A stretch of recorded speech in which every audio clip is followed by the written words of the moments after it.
اللهم آمین اللهم آمین. اگر از جانب معشوق نباشد کشش طالب عاشق বেচারা نرسد بجائے. ও মাবুদ গো, এক ফোঁটা পানি দিয়েই বনি আদমকে বানাইয়া এই দুনিয়াতে কয়েকদিন ঘুরাইয়া ফিরাইয়া আবার এই অন্ধকার কবরে নিয়া যাইবেন. এই দুনিয়াতে আর কাহাকেও থাকতে দিবেন না. ভাই বলি বন্ধুরে বলি, কেউ তো আপন না. ভাবিয়া চিন্তা করিয়া দেখিলাম মওলা, ওই অন্ধকার কবরে আপনি ছাড়া কেহ আপন হবে না. রব্বানা আতিনা ফিদ দুনিয়া হাসানাতাও ওয়া ফিল আখিরাতি হাসানাতাও ওয়া কিনা আযাবান নার. রব্বিরহামহুমা কামা রাব্বায়ানি সাগীরা. সুবহান রাব্বিকা রাব্বিল ইজ্জাতি আম্মা ইয়াসিফুন ওয়া সালামুন আলাল মুরসালিন ওয়ালহামদুলিল্লাহি রাব্বিল আলামিন. ওয়া আলাইকুমুস সালাম ওয়া রাহমাতুল্লাহি ওয়া বারাকাতুহু.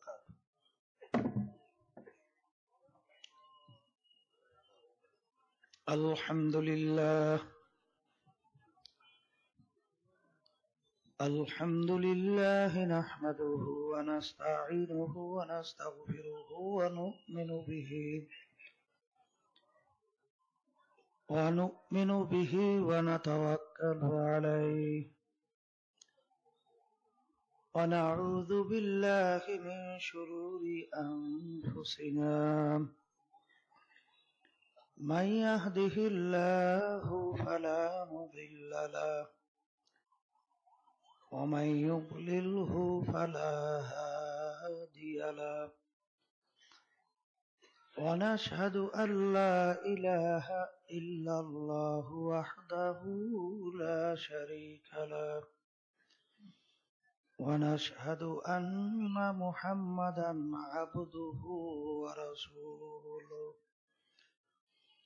أما بعد فأعوذ بالله من الشيطان الرجيم. بسم الله الرحمن الرحيم. يا أيها الذين آمنوا صلوا عليه وسلموا تسليما.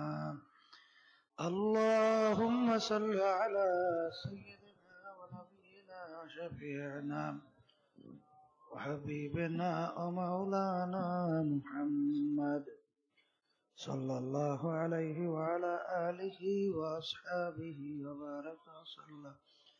اللهم صل على سيدنا ونبينا شفيعنا وحبيبنا ومولانا محمد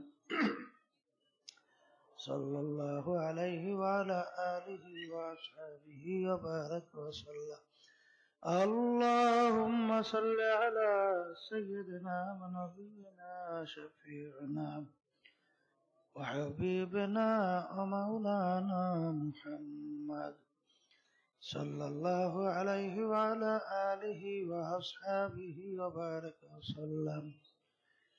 أعوذ بالله من الشيطان الرجيم.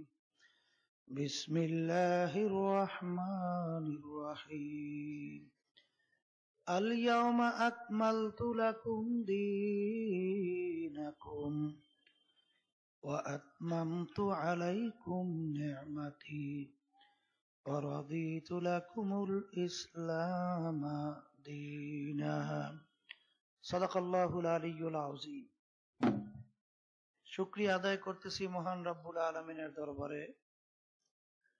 রব্বুল আলামিন আপনাকে আমাকে দুনিয়ার সমস্ত কাজ থেকে বিরত রেখে ওলামায়ে কেরামদের মজলিস, জাকিরিন শাকিরিন বান্দাদের মজলিস, ফিতনা ফাসাদের যুগ, সিলেট আলিয়া মাদ্রাসার মাঠের 3 দিন ব্যাপী মাহফিলের শেষ দিন, তৃতীয় দিনের শেষ বৈঠকে আল্লাহ আমাকে বসার তৌফিক দান করলেন।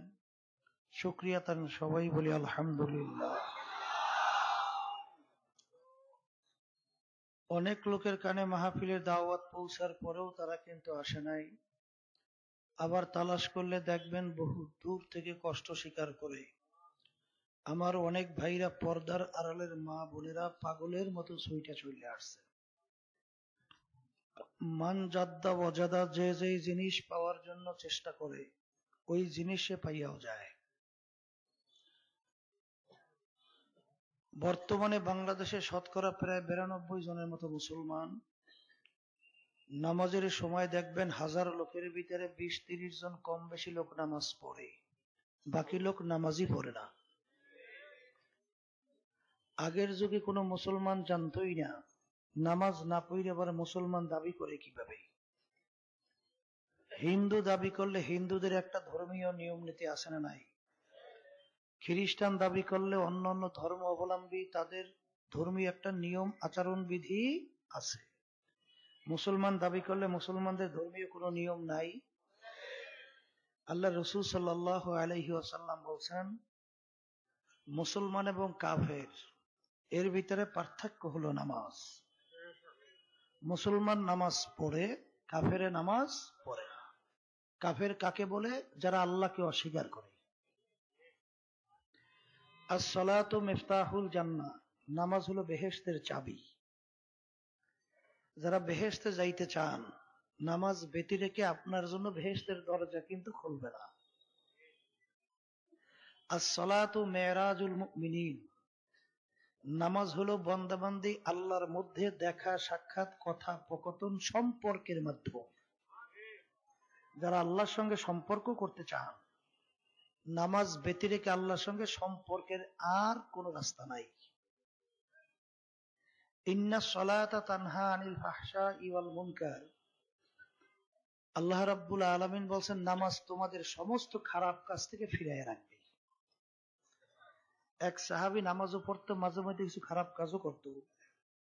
সাহাবায়ে কেরামরা বললেন, ইয়া রাসূলুল্লাহ, ইয়া হাবিবাল্লাহ, সাহাবী নামাজ পড়ে কিছু খারাপ কাজও তো করে। আল্লাহ নবী বলছিলেন তাকে ছেড়ে দাও, নামাজ পড়তে থাকুক। এক সময় দেখা গেল আল্লাহর বান্দা সমস্ত খারাপ কাজ থেকে ফিরে আসছে। অনেকে দোয়া চায়, হুজুর দোয়া করেন যেন ভালো হইতে পারি। ভালো হইবেন কিভাবে? আল্লাহ বলছেন না ভালো হইয়া যাবা, তা আপনি নামাজই পড়েন না, ভালো হইবেন কিভাবে? জোরে বলেন কথা ঠিক কিনা? অনেকে আবার নামাজ পড়ে 5 ওয়াক্তের ভিতরে 3 ওয়াক্ত, কেউ পড়ে 4 ওয়াক্ত। এইটাকে কিন্তু বেনামাজি বলা হয়। কিছু কিছু পড়ে, আবার কিছু পড়ে না। আর যেটা একেবারে নামাজই পড়ে না, ওটা মুসলমানই না। জোরে বলেন কথা ঠিক কিনা? এই জন্য আমার বাজানদেরকে জিজ্ঞাসা করবো, পর্দায় মা বোনরা যারা শুনতেছেন, হুশ থাকতে, জীবন থাকতে 5 ওয়াক্ত নামাজ ছাড়বেন না। এরকম নিয়ত কে কি করতে পারেন? হাত উঠান। সবাই উঠেছে না? 2-1 বাদ আছে, পাশে তাকাই দেখেন তো। আলহামদুলিল্লাহ, হাত নামান। সবাই বলেন আল্লাহুম্মা আমিন। আল্লাহ আপনি কবুল করেন। অনেকে মনে হয় বিপদে পড়ছেন, ঠিক না? হ্যাঁ, বিশেষ করে আমার যুবক ভাইরা, এরা মনে মনে বলে, হুজুর এখন তো যুবক বয়স, একটু বুড়ো হয়ে নেই, এরপরে এমন ভাবে ইবাদত শুরু করব আর ছাড়বো না। আছে না নাই? আমার যুবক ভাইদেরকে বলবো, আপনারা যে বুড়া হবেন এরকম গ্যারান্টি আছে কার কার কাছে? কথা বলেন। নাই? তাহলে আপনার চেয়ে অল্প বয়সের 2-1 জন যুবক দুনিয়া থেকে বিদায় নিয়ে কবরে যায় নাই, আপনি বুড়া হবেন এই গ্যারান্টিটা পাইলেন কোথায়? এই যেরকম আছে। বরঞ্চ আপনি যুবক বয়সে যদি আল্লাহর হুকুম অনুযায়ী চালাতে পারেন নিজের জীবনটাকে, আপনার মর্যাদা আল্লাহ এত বাড়াইয়া দেবে, নবীদের মর্যাদা নিয়ে আপনার মর্যাদা পৌঁছে দেবে। 7 প্রকার লোককে আল্লাহ ডাইকে ডাইকে স্পেশাল আরো সে ছায়া দান করবে, যেদিন অন্য কোনো ছায়া থাকবে না। ওই প্রকার যুবক যারা তার জওয়ানিটা আল্লাহর রাস্তায় কাটাতে পারবে। অনেকে মুরব্বী হয়ে গেছেন, অনেকে আশায় বসে রয়েছেন, অনেকে হয়তোবা চিন্তা করতেছেন হুজুর ওয়াদা তো করলাম ঠিক রাখতে পারি কিনা, বড় কষ্টের কথা।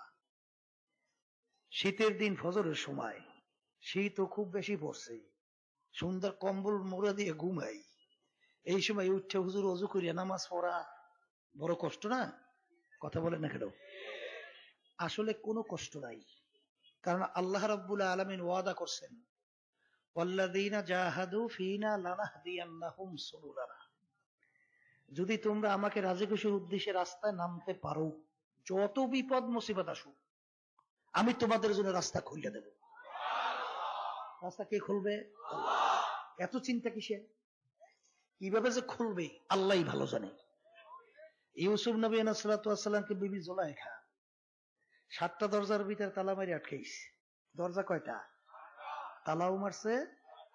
দুনিয়ার দিক থেকে বের হওয়ার কোনো সুযোগ আছে? কিন্তু সে চিন্তা করে নাই কিভাবে বের হবে, আল্লাহর উপরে তাওয়াক্কুল করে দৌড় মারছে।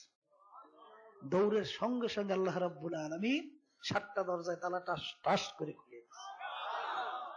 নবী বের হয়ে গেছে, আটকাই রাখতে পারছে? কথা বলেন, রাস্তা কে খুলবে? তা আপনি নিয়ত করিয়া শুরুই করেন, দেখবেন আল্লাহ কিভাবে সহজ করে।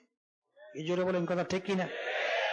খবরদার ওয়াদা করি আবার মিসটেক করিয়েন না, আবার ওয়াদা কেউ খেলাপ করিয়েন না, কারণ আল্লাহর সঙ্গে ওয়াদা করছেন। পাগলামি টাগলামি সব জায়গায় চলে না। এই জোরে বলেন কথা ঠিক হবে। আমি জিজ্ঞাসা করি বাজানদেরকে, নামাজ পড়লে লাভ আমার না আপনার?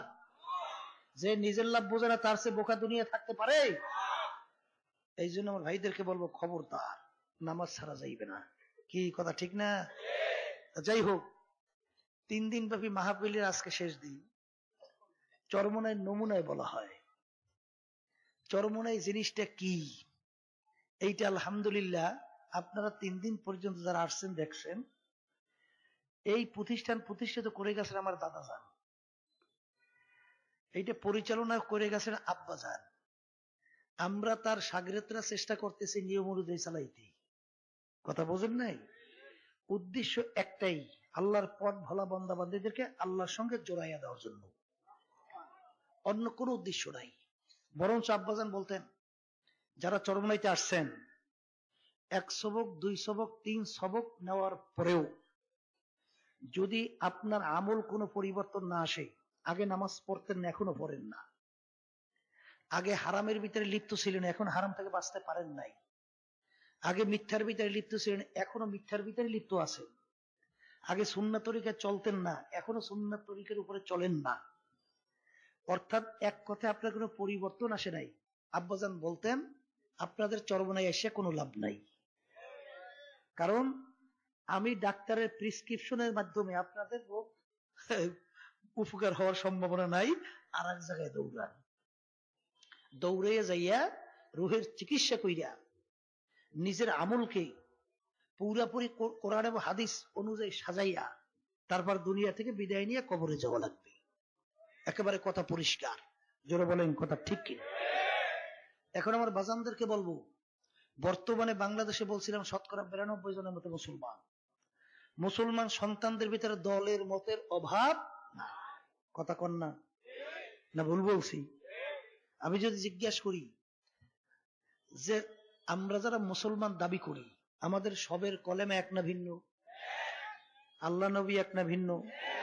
কোরআনুল কারীম হাদিস এক না ভিন্ন? কোনো পার্থক্য নাই। তাহলে পৃথক করলো কারা? ইসলাম বিদ্বেষী চক্র আমাদের ভিতরে ডিভাইডেড তৈরি করে ইমান ধ্বংস করার জন্য বিভিন্ন কৌশলে কাজ করতেছে। এই কথা ঠিক কিনা? এই জন্য আমি প্রায় সবাই বলি, আমরা যারা চরমনাই আমরা কি বলি? আমরা সহি সঠিকের উপরেই আছি না বলি না? যারা ফুরফুরা শরীফ তারাও তো বলে আমরা সঠিকই আছি, জৈনপুর আমরাও সঠিকের উপরে আছি। কথা বলেন না কেন? যারা নাকি আটরশি দেওয়ান বা মাইজ ভান্ডার চন্দ্রপড়া এরা কি বলে? আমরা সঠিকের উপরেই আছি। যারা আওয়ামী লীগ করে তারাও তো বলে আমরা সঠিকই আছি। যারা বিএনপি করে তারাও তো বলে আমরা সঠিকের মধ্যেই আছি। জোরে বলেন কথা ঠিক কিনা? সঠিকের বাহিরে কেউ নাই। কিন্তু একটা কথা মনে রাখা লাগবে, আল্লাহ নবী 1400 থেকে 1450 বছর আগে সাহাবায়ে কেরামদেরকে লক্ষ্য করে বলছিলেন, আমার আগের নবীর উম্মতের দল ছিল 72, আমার উম্মতের দল হইবে 73। কথা ঠিক না বেঠিক? এখানে কিন্তু একটা চিন্তার বিষয়, নবী বলছেন আমার উম্মতে 73 দল। এখানে কিন্তু হিন্দু, খ্রিস্টান, ইহুদি, বৌদ্ধ, অন্য ধর্ম অবলম্বী এরা কিন্তু 73 দলভুক্ত না। কারণ হিন্দুরা কে মানে নবীকে নবী মানে, খ্রিস্টান না মানে, অন্য ধর্ম অবলম্বী তারা মানে। তাহলে যারা আমার নবীকে নবী মানে এদের ভিতরে দল হবে কয়টা? এই 73 দলের ভিতরে আল্লাহ নবী বলছেন 72 দল জাহান্নামে চলে যাবে। যারা বলে নাউজুবিল্লাহ, একটা দল শুধু বেহেশতি। যত সহজ মনে করেন অত সহজ না, ব্যাপারটা কিন্তু বড় কঠিন। সাহাবায়ে কেরামরা প্রশ্ন করছিলেন, হুজুর আপনার উম্মতের ভিতরে 73 দল হয়, এর ভিতরে 72 দল যদি জাহান্নামী হয়, একটা দল যদি বেহেশতি হয়, কোন দল বেহেশতে যাবে তার পরিচয় কি? তখন আল্লাহ নবী পরিষ্কার হাদিসে পরিচয় দিয়েছেন, মা আনা আলাইহি ওয়া আসহাবি, আমি এবং আমার সাহাবারা যেই পথ, যেই মত, নীতি, আদর্শ, সূরা সিরাত, আকীদার মধ্যে আছি, যারাই এই নিয়মে থাকবে তারাই জান্নাত। এখন প্রত্যেকের আমল মানে কাজ মিলিয়ে দেখেন, আপনার কাজ সাহাবায়ে কেরামদের কাজের সঙ্গে মিলে কিনা। যদি মেলে জান্নাতি, আর যদি না মেলে জাহান্নামী। জোরে বলেন কথা ঠিক কিনা? এই জন্য আমার বাজানদেরকে বলবো, আমার আব্বাজান একটা কথা বলতেন, সংক্ষেপে বলি, যে বর্তমানে ইসলাম হয়েছে অন্ধের হাতি দেখার মতো। সাইল অন্ধ হাতি দেখতে গেছে, অন্ধ কি চক্ষু দিয়ে দেখছেন হাত দিয়া? কেউ তোগাইয়ে মোগাই হাতির সুর পাইছে, সেই মন্তব্য করছে হাতি মোটা লম্বা কাশির মতো মোটা। আর একজনে পাইছে হাতির পা, সে মন্তব্য করলো হাতি খাম্বার মতো মোটা। আর একজনে পাইলে হাতির কান, সে মন্তব্য করলো হাতি কুলার মতো চ্যাপ্টা। আর একজনে বলে হাতির শরীর, সে মন্তব্য করলো হাতি ঘরের মতো। চাইরে অন্ধ একত্রিত হয়েছে, একজন আরেকজনকে জিজ্ঞাসা করে হাতি কেমন দেখছো? বলে আমি তো দেখলাম লম্বা কাশির মতো মোটা। বলে তুমি কিচ্ছুই দেখো নাই, হাতি তো খাম্বার মতো মোটা, যে পা দেখছে। আর একজন বলে তুমি কিছুই দেখো না, হাতি তো কুলার মতো চ্যাপ্টা, যে কান দেখছে। আর একজন বলে তুমি কিচ্ছুই দেখো, হাতি তো ঘরের মতো, যে শরীর দেখছে। ঝগড়া বাজছে? কথা বলেন না, না বাজে নাই? চোখ খোলা ব্যক্তি পাশ দিয়ে যায়, জিজ্ঞাসা করে তুমি ঝগড়া করো কেন তোমরা? বলে আমি দেখলাম হাতি এরকম, ও বলে এরকম, ও বলে এরকম, ও বলে এরকম। চোখ খোলা ব্যক্তি বিষয়টা বুঝতে পারছে, আসলে পূর্ণ হাতি কেউ দেখে নাই, ওরা তো হাত দিয়ে তোগাইয়ে মোগাইয়ে দেখছে, যেইটা দেখছে ওইটাই মন্তব্য করছে। বলছে তোমরা পূর্ণ হাতি কেউ দেখো নাই, আসলে চাইরু জিনিস মিল্লা, তার নাম হলো হাতি। কথা ঠিক কিনা? বর্তমানে ইসলাম হয়েছে হাতি দেখার মতো, কিন্তু ওদিকে আল্লাহ রাব্বুল আলামিন দেখেন, আল্লাহ রাসূল সাল্লাল্লাহু আলাইহি ওয়াসাল্লাম বিদায় হজের ভাষণে জাবালে রহমাতের গোড়ায় বসিয়া এই আয়াত শরীফ তেলাওয়াত করে শুনাইছিলেন, আল ইয়াউমা আকমালতু লাকুম দীনাকুম ওয়া আতমামতু আলাইকুম নি'মাতি ওয়া রাদিতু লাকুমুল ইসলাম দীনা। আজকের এই দিন, ইসলাম বা দিন পরিপূর্ণ হয়ে গেল। সবাই বলেন সুবহান। অর্থাৎ দিনের কমতি বাড়তি আর নাই, দিন পরিপূর্ণ। বলেন দিন। এখন অন্য আয়াতে আল্লাহ বলছেন, ইয়া আইয়ুহাল্লাযীনা আমানু দুখুলু ফিস সিলমি কাফা, হে ঈমানদারেরা তোমরা এখন দিনের ভিতরে পুরোপুরি ভাবে ঢুকে যাও। সবাই বলেন সুবহান। এক আয়াতে বললেন দিন পরিপূর্ণ, অন্য আয়াতে আল্লাহ বলছেন দিনের ভিতরে পুরা ঢুকু। কাদেরকে বলছেন বলেন? এখন ঈমান সম্পর্কে একটু আলোচনা করা লাগে না, যে ঈমানদার কারা? বলেন ঈমান একটা আরবি শব্দ, বাংলা অর্থ হলো বিশ্বাস। বাংলা অর্থ, এই বিশ্বাস আবার তিন জিনিসের নাম। কয় জিনিস? মুখে স্বীকার করা লাগবে আল্লাহ কয়জন, অন্তরে, কাজে। মুখ, অন্তর, কাজ যখন তিনটা একত্রিত হবে তাকে বলা হবে ঈমানদার। এই কথা বুঝাতে পারছি? সমস্ত ক্ষমতার মালিক কে? অন্তরে, কাজের দ্বারা। কিন্তু বর্তমানে বাংলাদেশের ভিতরে 92% মতো মুসলমান। এই বাংলাদেশের ভিতরে বর্তমানে চলছে প্রচলিত গণতন্ত্র।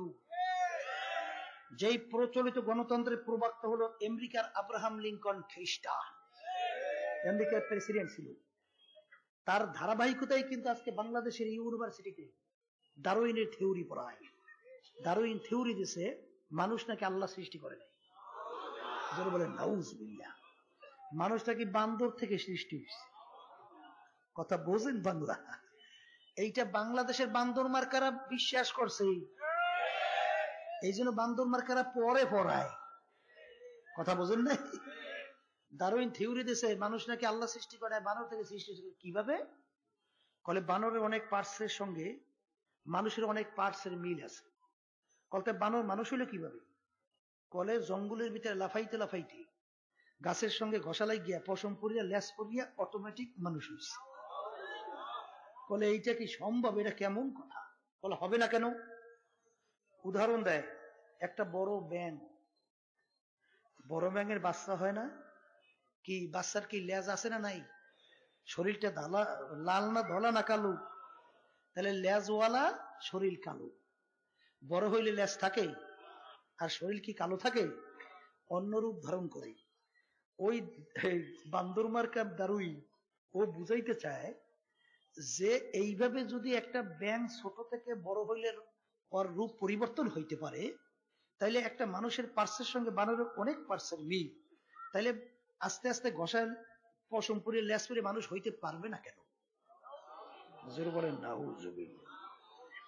এ ডারউইন কোন দেশে কোন জঙ্গলে কোন তারিখ একটা বানর লাফাইতে লাফাইতে মানুষ হয়েছে, সেই তারিখটা বলো। কি বলতে পারবে? এবার আমার বাজানদেরকে জিজ্ঞাসা করি সংক্ষেপ, এখনো বানর কি দুনিয়াতে আছে না নাই? কথা বললেন? বানর গুলো কি সভ্য হয়ে গেছে না এখনো লাফালাফি করে? তাহলে আগে যদি দুই একটা বানর লাফাইতে লাফাইতে লেজ পশম পরে মানুষ হইতে পারে, এখনো হবে না কেন?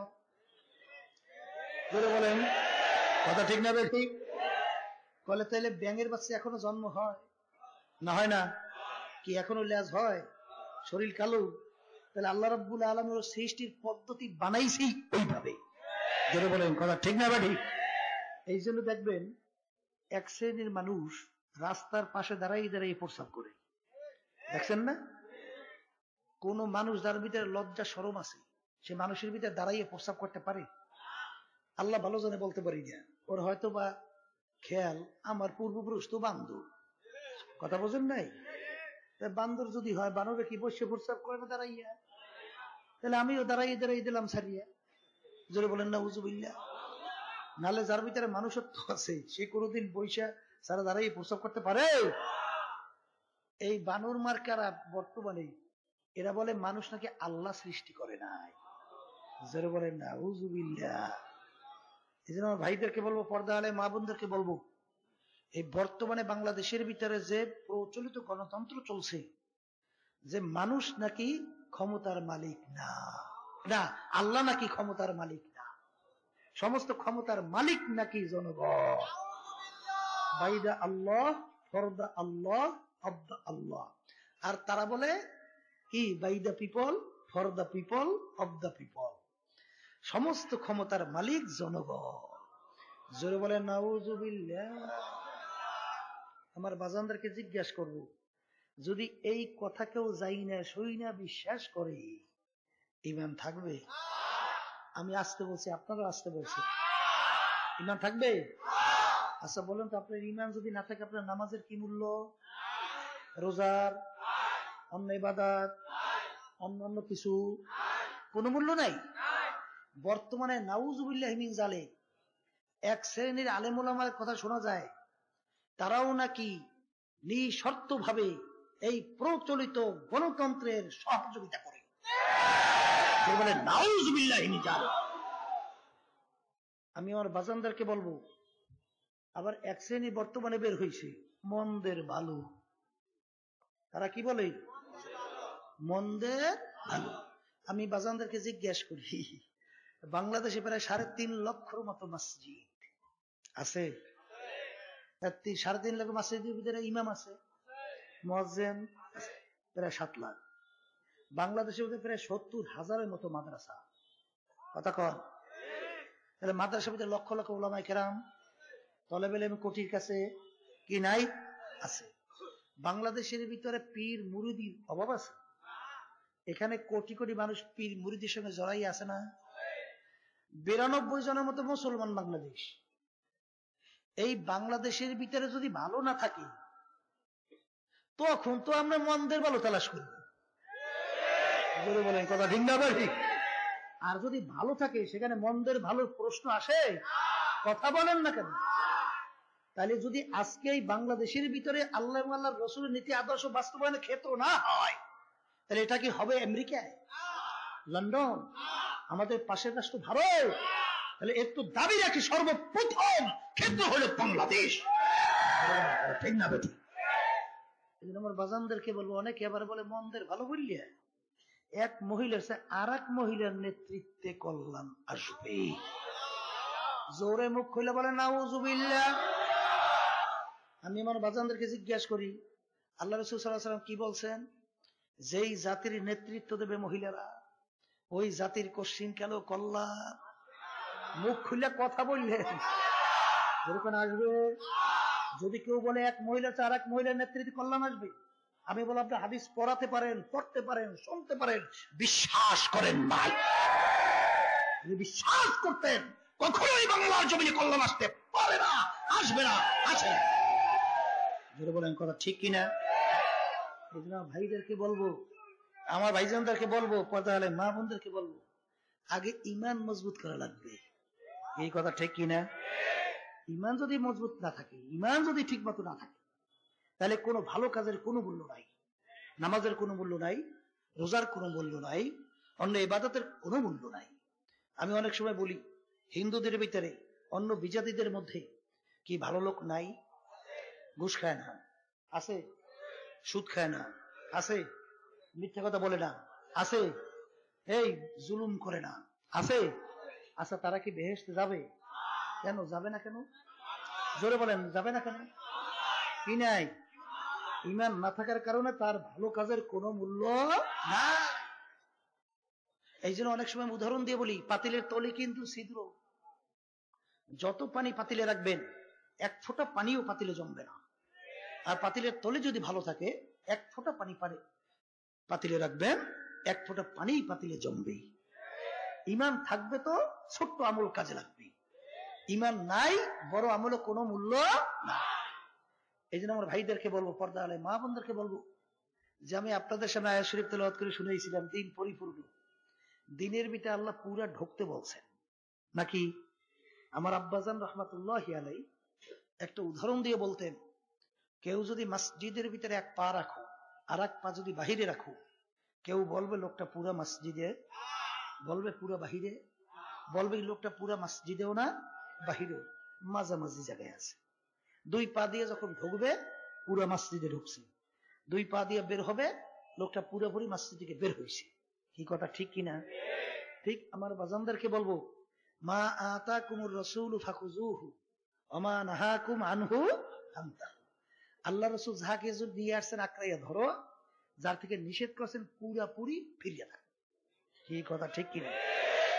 সাহাবায়ে কেরামদের ইতিহাস পড়ে আর আমাদের আমলের সঙ্গে মিলে দেখে। বাজান, বর্তমানে আল্লাহ রাসূল সাল্লাল্লাহু আলাইহি ওয়াসাল্লাম বলে গেছিলেন, হুব্বুদ দুনিয়া রাসু কুল্লি খাতিয়াতি, সমস্ত গুনার মূল হইল দুনিয়ার মহব্বত। এই দুনিয়ার মহব্বতের কারণে এমপির লোভে, মন্ত্রিত্বের লোভে, সম্পদের লোভে, সম্মানের লোভে আজকে বিভিন্ন প্রক্রিয়ায় কাজ করছে। কিন্তু আমার বাজানদেরকে বলবো, বাজান এই সব পাগলামি কিন্তু কবরে আর আল্লাহর সামনে চলবে না। যদি বলে কথা ঠিক কিনা? আল্লাহ রাসূল সাল্লাল্লাহু আলাইহি ওয়াসাল্লাম যখন নাকি এক আল্লাহর উপরে ঈমান আনার ব্যাপারে দাওয়াত দেওয়া শুরু করলো এবং ওদের মূর্তি পূজার বিরুদ্ধে যখন আল্লাহর হাবিব বলা শুরু করলো, তখন কাফেররা একত্রিত হইয়া আল্লাহর হাবিবের কাছে প্রস্তাব নিয়ে গেছিল না? কি প্রস্তাব নেছে? যাই বলছেন, তুমি কি চাও? বাপদাদা ধর্ম সব কাইটে দিতে চাও? চাও কি? কি তুমি নেতা হইতে মন চায়? আমরা সিদ্ধান্ত নিয়ে আসছি তোমাকে আরবের নেতা বানাই দেওয়া হবে। কি চাও? ধনী হইতে মন চায়? আমরা সিদ্ধান্ত নিয়ে আসছি আরবের ভিতরে সবচেয়ে বড় ধনী তোমাকে বানাই দেওয়া হবে। কি চাও? সুন্দরী মেয়ে বিবাহ করতে চাও? আরবের ভিতরে সুন্দরী মেয়ে তোমার জন্য ব্যবস্থা করা হবে। কি আল্লাহ রসুল প্রস্তাব মানছে? মানে তো নাই, বরঞ্চ আল্লাহ নবী কি বলছিলেন, আমার এক হাতে যদি সূর্য আর এক হাতে চন্দ্র যদি দেওয়া হয়, আমি এই হকের দাওয়াত থেকে, তোমাদের অন্যায়ের বিরুদ্ধে বলা থেকে আমি পিছপা হব না। শেষ পর্যন্ত কি হইল?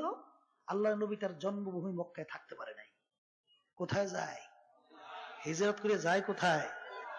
আর জন্মভূমির মায়ায় নবী ফিরা ফিরা চায়। নবী মক্কা ছেড়ে মদিনায় যায়, জন্মভূমির মায়ায় তাকাই তাকাই দেখে। হে আল্লাহর বান্দারা, নবীর উম্মতেরা, दिन के सूरज डूब रही है हम लोगों की सामने, रोज महशर क्या जब है मुस्तफा की सामने। আল্লাহর হাবিবের দিনের দাওয়াত দিতে যাইয়া, ওদের অন্যায় বিরুদ্ধে বলতে যাইয়া আল্লাহর হাবিবের দান দান মোবারক শহীদ হয়ে গেছিল।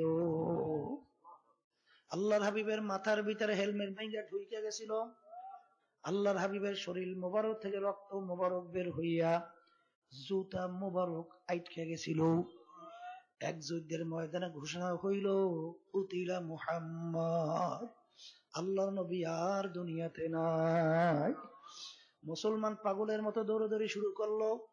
এক মুসলিম মহিলা পাগলের মতো দৌড় দিল, আমার নবী কেমন আছে? জিজ্ঞাসা করে, মা কোথায় রওনা করলেন? কলে, আমার নবী কেমন আছো বলো। কলে, মা গো, আপনার অমুক অমুক যুদ্ধের ময়দানে শাহাদত বরণ করছে। তখন মা উত্তর দেয়, শুনতে চাই না তা, বলো কেমন আছে আমার দয়ার নবী।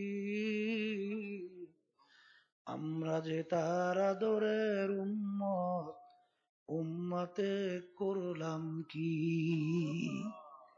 এই ছিল আমার নবীর ইতিহাস। ওমর রাদিয়াল্লাহু তাআলার ইতিহাস পড়ে, অর্ধেক দুনিয়ার রাজত্ব করছিল। যখন মুসলমানদের আয়ত্তের ভিতরে নীল নদী যখন তাদের পরিচালনা আয়ত্তে আসছে, নীল নদীর একটা নিয়ম ছিল কি, প্রতি বছর একটা সময় শুকিয়ে যাইতো।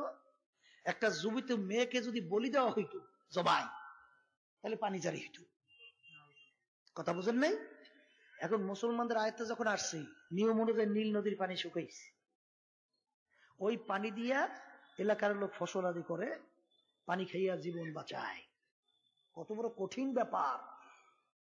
যখন নীল নদীর পানি শুকাইছে, মুসলমানদের যে গভর্নর দায়িত্বশীল, যেটা একটা নিয়ম আছে, যুবতী মেয়েকে জবাই করতে হবে, নাহলে পানি জারি হয় না।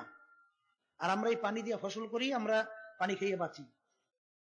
এখন এইটা কি ইসলামে জায়েজ আছে?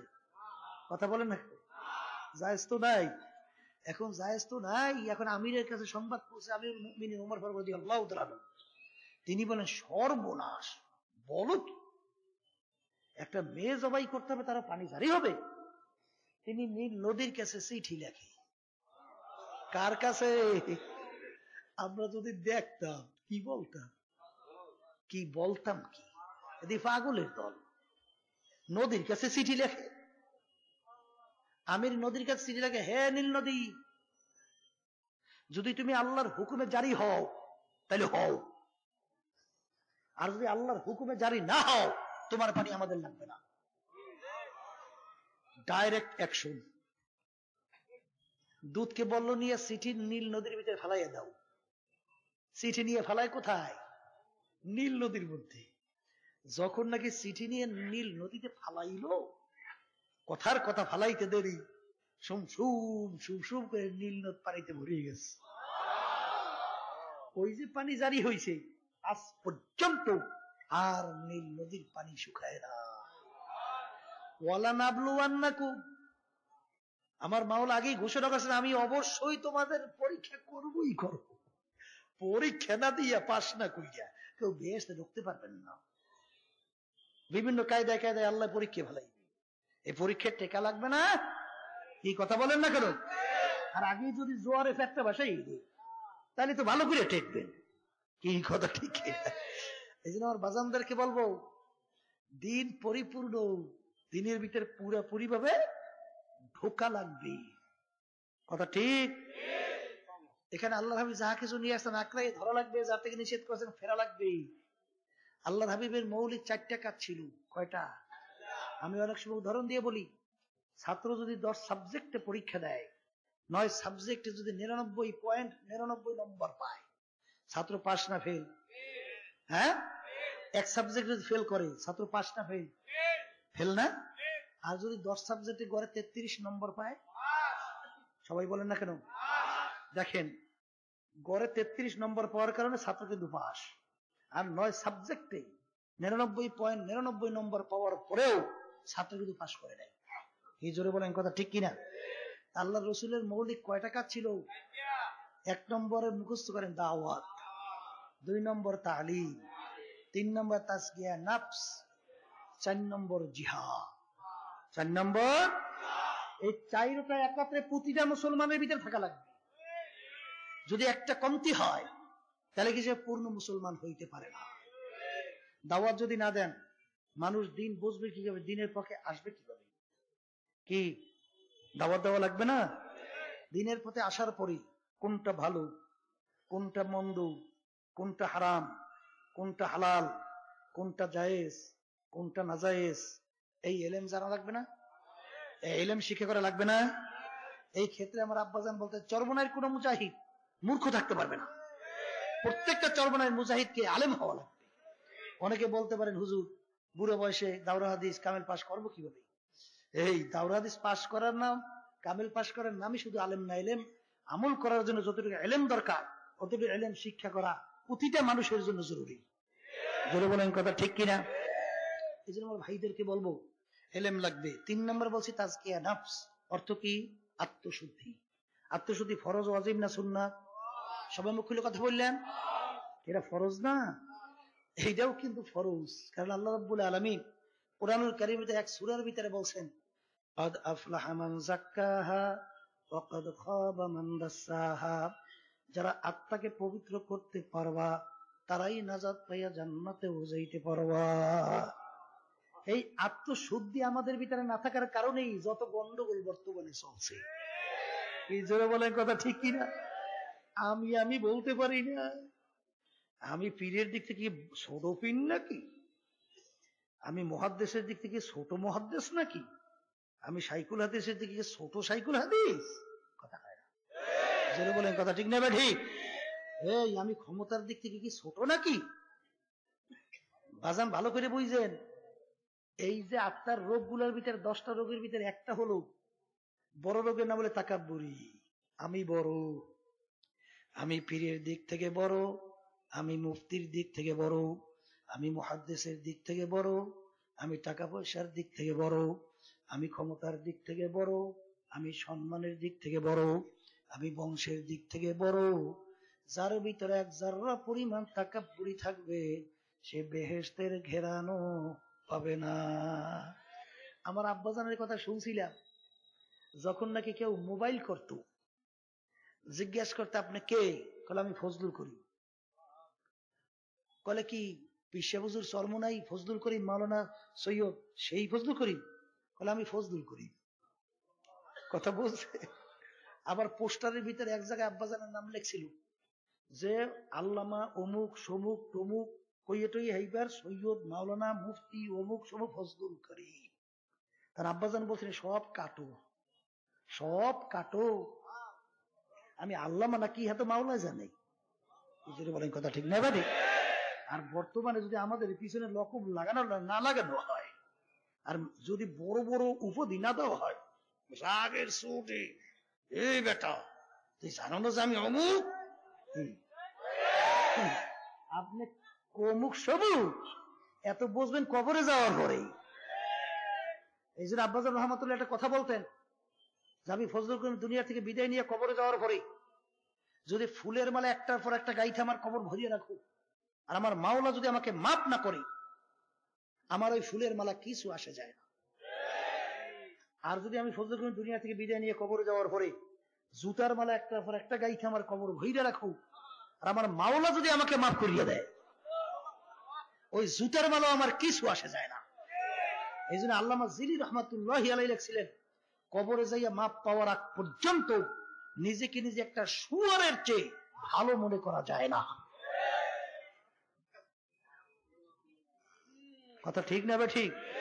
আনা ইন্দামুন কাসেরাতিল কুলুব, যেই বন্দাবান্দির ঢেলটা নিজেকে অপরাধী মনে করে ভাঙ্গা চুরচুর হয়ে যাবে, ওই বন্দাবান্দির দিলের ভিতরে মাওলার রহমত গড়াই গড়াই জমা। আর আমি যার মধ্যে থাকবে, মাওলার রহমত ওর ধারে কাছে ও নাই। কি কথা ঠিক কিনা? আমি অমুক, আমি সমুক, এইটা বলা লাগবে বাজান।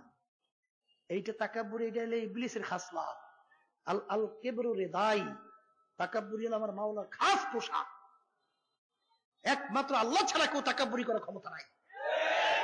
আমি বাজানদেরকে জিজ্ঞাসা করি, আপনি অমুক ভালো, সমুক তমুক এই যে বলতেছেন, এমন একটা লোক দুনিয়ায় বের করতে পারবেন যে জীবনে একটা গুনাহ করে নাই? কি সবাই চুপ চুপ? ও গুনাহ মনে হয় করেন টরেন নাই? হ্যাঁ, কি চুপচাপ রয়েছেন? যদি কেউ বলেন যে গুনাহ করি নাই, মিথ্যা মিথ্যা।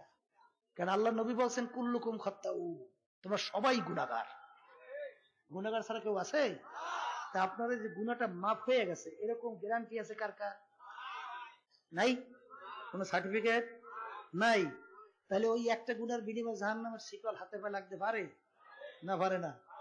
ওমাইয়ামাল মিসকালা যাররাতিন খায়রান ইয়ারা ওমাইয়ামাল মিসকালা যাররাতিন শাররান ইয়ারা। এক জাররা পরিমাণ যদি নেক থাকে এর ফলাফল ভোগ করতে পারবা, আর এক জাররা পরিমাণ যদি গুনাহ থাকে তার ফল ভোগ করা লাগবে। কি কথা ঠিক কিনা? এই জন্য আমার ভাইদেরকে বলবো, পর্দালে মা বোনদেরকে বলবো, সাহাবায়ে কেরামদের ইতিহাস পড়েন, নিজেকে নিজে ছোট মনে করেন। আগার কুছ মর্তবা চাহো কেদানা খাককে মেলে গোলে গুলজার হতা হয়। যতক্ষণ পর্যন্ত নিজের অস্তিত্বকে মাটির সঙ্গে বিলীন না করবে একটা বিচি দানা, ওর থেকে গাছ ওঠার সম্ভাবনা আছে? তাহলে নিজের অস্তিত্বকে আগে বিলীন করতে হবে। এই জন্য আমার ভাইদেরকে বলবো, আবু বকর সিদ্দিক রাদিয়াল্লাহু তাআলা আনহু, নবীদের পরে যার সম্মান, তার ইতিহাস পড়লে দেখবেন একদিন বাগানের ভিতরে যাইয়ে দেখে পশু ঘাস খাইতেছে। তিনি আফসোস করে দুই চোখের পানি ফেলাইয়া কান্দে আর বলে, ও পশু, তুই আমার চেয়ে অনেক ভালো। তুই মনের আনন্দে ঘাস খাও, মাটির সঙ্গে মরা গেলে মিললে যাবি, আর আমি আমার মাওলার সামনে দাঁড়াইয়া হিসাব দেওয়া লাগবে। ও পশু, তুই আমার চেয়ে অনেক ভালো। ওমর ফারুক রাদিয়াল্লাহু তাআলা অর্ধেক দুনিয়ার রাজত্ব করছিলেন, এই বাংলাদেশের মতো প্রায় 200 দেশের রাজা। আর বর্তমানে একটু এলাকার মেম্বার হইলে খবর সর্বনাশ। হে আর হে আছে, কি কথা কর না। বাজানদেরকে বলবো, তার ইতিহাস পড়লে দেখবেন তিনি কানতে কানতে গাল মুবারকের ভিতরে 2টা কালো দাগ পরে ফেলছিল। বাজান অনেক সময় রাস্তা দিয়ে হাঁটতো, ফেজা কুটা নাড়া পাইয়া বলতো, ফেজা কুটা নাড়া, তুই আমার চেয়ে অনেক ভালো। তুই মাটির সঙ্গে মিললে যাবি, তোর জাহান্নামের কোনো খবর নাই, হিসাব নিকাশের কোনো ব্যবস্থা নাই, কিন্তু আমার হিসাব নিকাশ দেওয়া লাগবে, মাওলার সামনে দাঁড়ানো লাগবে। তুই আমার চেয়ে অনেক ভালো। ওসমান গনি রাদিয়াল্লাহু তাআলা আনহু এই তামাম দুনিয়ার 3 ভাগের 2 ভাগ দেশের রাজত্ব করছিল। বাংলাদেশের মতো প্রায় 350 দেশের রাজা।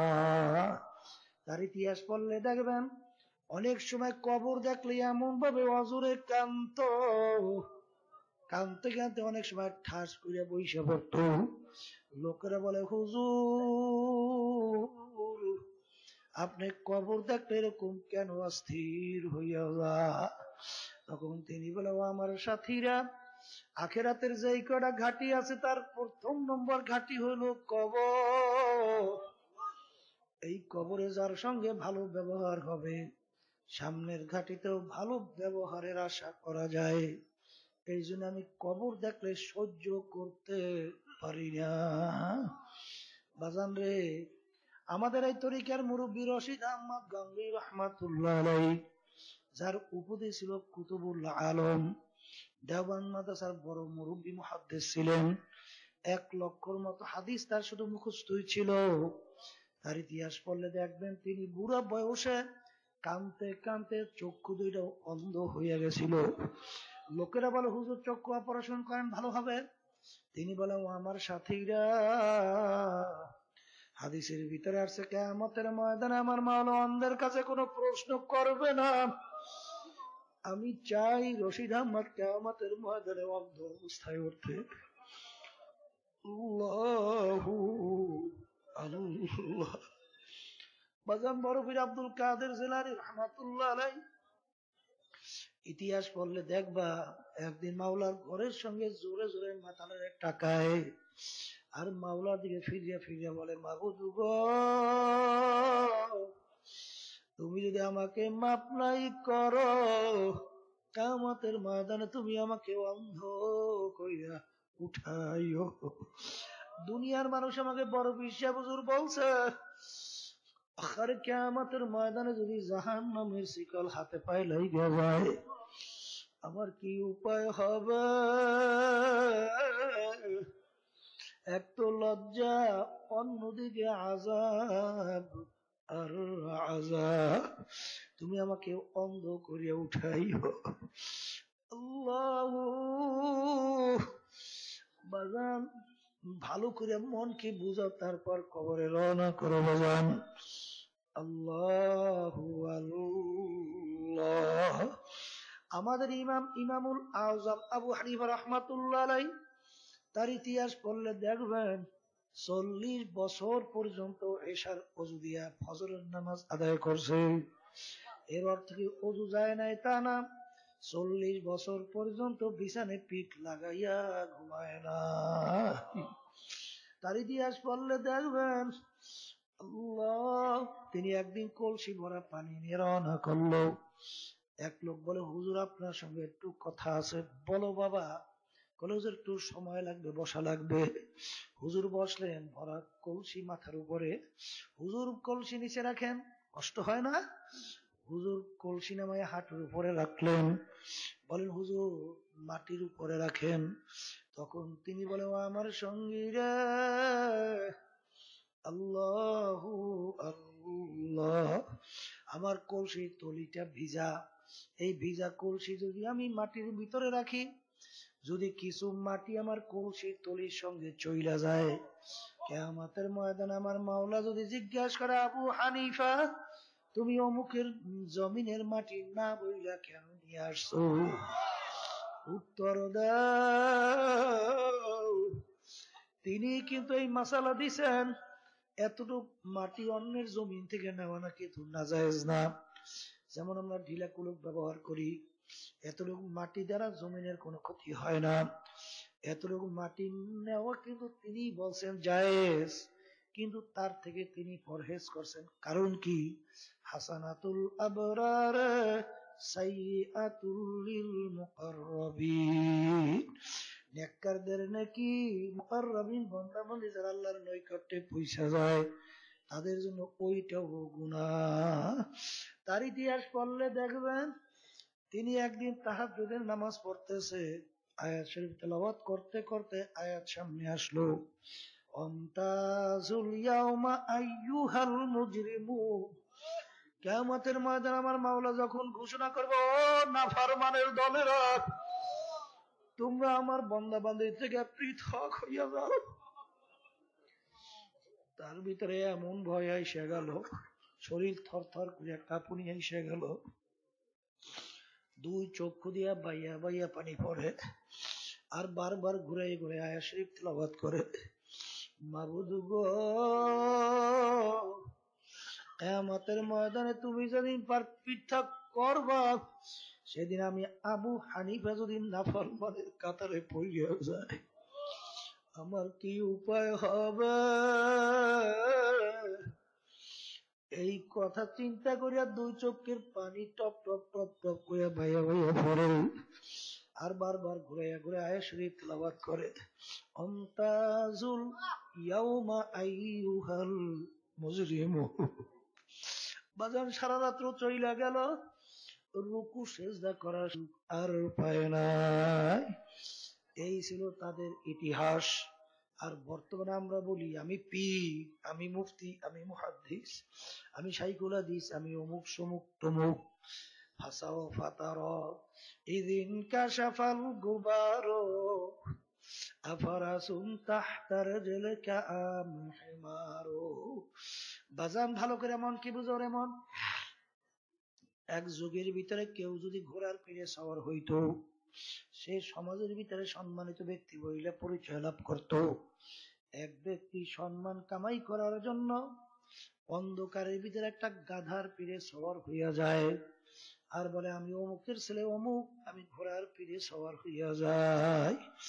এক চক্ষলা ব্যক্তি সুন্দরভাবে দেখার পরে বলল যে ও আহাম্মক, চুপ কর চুপ কর, অন্ধকার পরিষ্কার হইয়া যাক, তখন তুমি দেখতে পারবা তুমি ঘোড়ার পিঠে সওয়ার না গাধার পিঠে সওয়ার। আজকে চক্ষু খোলা দুনিয়ায় তুমি আর আমি পরিচয় দিই আমি পীর মুফতি মুহাদ্দিস অমুক, এই পরিচয় কয়দিন চলবে, যে কয়দিন দুনিয়ায় চক্ষু খোলা থাকবে। যেদিন চিরতরে চক্ষু বন্ধ হইয়া যাবে, তখন পরিচয় মেলবে তুমি কি না জাহান্নামের একজন কয়েদি। এই জন্য আমার বাজানদেরকে বলো, পর্দালে মা বোনদেরকে বলবো, আমার দাদা জানের কথা শুনছিলাম। আমার দাদা জান ইন্তেকালের আগে আগে চোখের উপরে বইসা পাশেই কবরস্থান তাকাইয়া তাকাইয়া পোলাফানের মতো ও করিয়া চিল্লাইয়া কান্দে, দুই চক্ষু দিয়া বাইয়া বাইয়া টপ টপ টপ টপ করিয়া পানি পড়ে, আর করুণ সুরে ডাক দিয়া বলে ওরে আমার মাওলার, ওরে আমার মাসুক রে, তুমি যদি আমাকে মাপ নাই করো, আমি একা কেমনে থাকবো ওই অন্ধকার কবরে। বাতি নাই রে সাথী নাই রে কবর,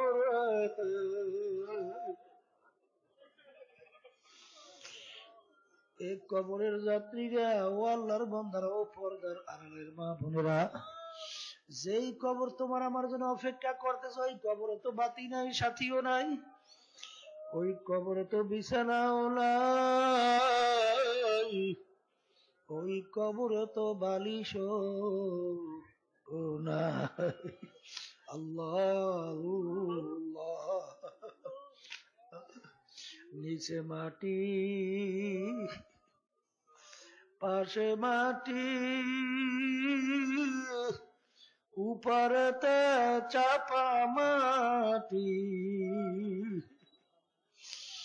ও বড় লোক, টাকার গরম ক্ষমতা সম্পন্ন, এখন নিজেকে নিজে তাকাইয়া বলো ভাইগা যাওয়ার উপায় নাই। আমার আব্বাজান প্রায় বলতেন যে এই মামলার তদবির নাই, ওই মামলারও কিন্তু খালাস নাই। বাজান দুনিয়ার কেউ ম্যাজিস্ট্রেট কোর্টে যদি ঠইগা যাও, জজ কোর্টের ভিতরে আপিল কইরা জিতবার আশা করা যায়, জজ কোর্টে ঠকলে হাইকোর্টে আপিল কইরা জিতবার আশা করা যায়, হাইকোর্টে ঠকলে সুপ্রিম কোর্ট সিঙ্গেল বেঞ্চে আপিল কইরা জিতবার আশা করা যায়, সিঙ্গেল বেঞ্চে ঠকলে সুপ্রিম কোর্ট ফুল বেঞ্চে আপিল করে জিতবার আশা করা যায়। বাজান সুপ্রিম কোর্টে ঠকলে প্রেসিডেন্ট কোর্টে আপিল করে জিতবার আশা করা যায়। বাজান প্রেসিডেন্ট কোর্টে ঠকলে আন্তর্জাতিক কোর্টে আপিল করে জিতবার আশা করা যায়। কিন্তু ও কবরের যাত্রীরা, তোমার আমার সামনে আখিরাতের 5টা মামলা দাঁড় হইয়া আছে। মৌত এক মামলা, কবর এক মামলা, মিজান পুলসিরাত কিয়ামতের ময়দানের মামলা। এই মামলার তদবির দুনিয়ায় থাকা অবস্থায় করার পরে রওনা করা লাগবে।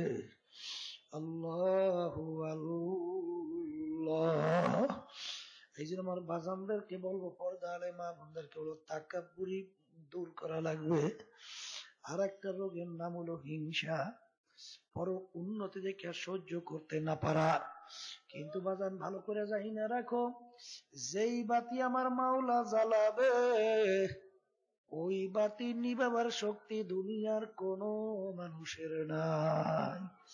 জোরে কেউ আছে?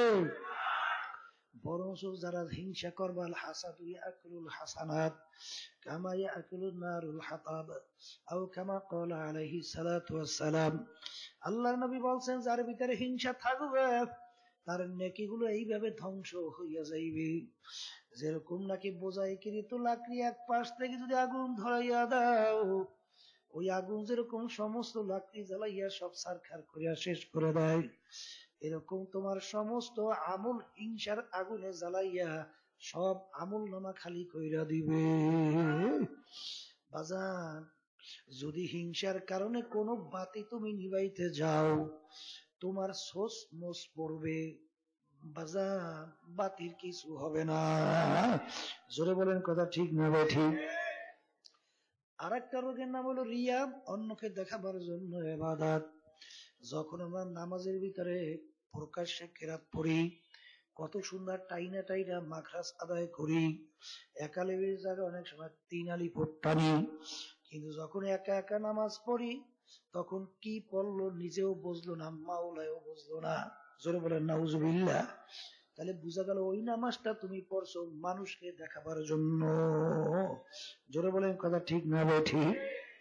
এই যে আমার ভাইদেরকে বলো, পর্দা আলে মা বোনদেরকে বলবো, এই রিয়া অন্তর থেকে দূর করা লাগবে। আর একটা রোগের নাম হলো বাজান হুব্বুদ দুনিয়ার রাসু কুল্লি খাতিয়াতিন, সমস্ত গুনার মূল হলো দুনিয়ার মুহাব্বত। হুব্বে যা হুব্বে মাল, মালের মুহাব্বত, সম্মানের মুহাব্বত, দুনিয়ার মুহাব্বত অন্তর থেকে দূর করা লাগবে। এই দুনিয়ার মুহাব্বতের কারণে, সম্মানের কারণে বাজার অনেক সময় পর্যন্ত মাওলার হুকুমের বিরুদ্ধাচরণ করে। জোরে বলেন কথা ঠিক না ভাই? ঠিক। এইটা অন্তরের রোগ দূর করা লাগবে। আর একটা ওজব, নিজের কাজে আশ্চর্য, আমার বয়ানটা আজকে খুব ভালো হয়েছে, আমার বক্তৃতা খুব সুন্দর হয়েছে, তাকাব্বুরের কাছাকাছি একটা রোগ দূর করা লাগবে। বাজান আর একটা রোগের নাম হলো বখল, কৃপণতার কারণে মানুষ আল্লাহু আকবার যাকাত পর্যন্ত হিসাব কইরা দেয় না। জোরে বলেন কথা ঠিক না ভাই? ঠিক। ওর সমস্ত মালগুলো হারাম মাল হইয়া গেল। এই যে আমার বাজানদেরকে বলবো, এইটা দূর করা লাগবে। লোভ দূর করা লাগবে। লোভের কারণে মানুষ হারামের ভিতরে লিপ্ত হইয়া যায়। দেখবেন এক শ্রেণী মানুষ আল্লাহ ভালো তাকে সম্পদ দান করছে, কিন্তু তারপরে হয় না, আরো লাগবে, আরো লাগবে। জোরে বলেন কথা ঠিক না ভাই? ঠিক। আরো কিন্তু কোনোদিন শেষ নাই। এই জন্য আমার বাজানদেরকে বলবো, লোভ অন্তরের রোগ, অন্তর থেকে দূর করা লাগবে। এই বিভিন্ন রোগগুলা দূর করার জন্য বাজান একটা মূল্যবান ঔষধ বা হাতিয়ার হইল আমার মাওলা পাকের জিকির বেশি বেশি করা লাগবে। জোরে বলেন কথা ঠিক না ভাই? ঠিক। এক শ্রেণী আমার বাবারা আছে, তারা তো মাওলার জিকির করেই না, বরঞ্চ তারা আল্লাহর জিকির দেখলে বন্ধ করার চেষ্টা করে। জোরে কোন আছে না নাই?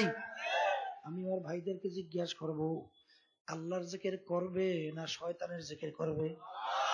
হ্যাঁ, এই বন্দাবান্দি আল্লাহ স্মরণ করবে না করবে শয়তানের স্মরণ? জোরে বলেন নাউজুবিল্লাহ। এ আল্লাহর বান্দারা, পর্দা আলে মা বোনেরা, বাজান নিজের দিকে তাকাও, নিজের বিচার নিজে করো। যার ভিতরে আল্লাহর জিকির আছে তাদের চোখ থেকে দর দর করে টপ টপ করে পানি পড়তে থাকে। যার ভিতরে আমার মাওলার জিকির নাই, ওদের চোখেও কিন্তু পানি দেখা যায় না। কি জোরে বলেন কথা ঠিক না ভাই? ঠিক। আর চোখের পানি কিন্তু মহামূল্যবান একটা সম্পদ। আল্লাহর হাবিব বলছেন, মান বাকা মিন খাশিয়াতিল্লাহ হারামাল্লাহু তিলকাল আইনা আলান নার। যেই চক্ষু আমার মাওলার ভয় কাঁদবে, ওই চক্ষুর জন্য জাহান্নামের আগুন হারাম হইয়া যাবে। লা ইয়ালিজুন নার মান বাকা মিন খাশিয়াতিল্লাহ হাত্তা ইয়াউদাল লাবানু ফিদ দারআ।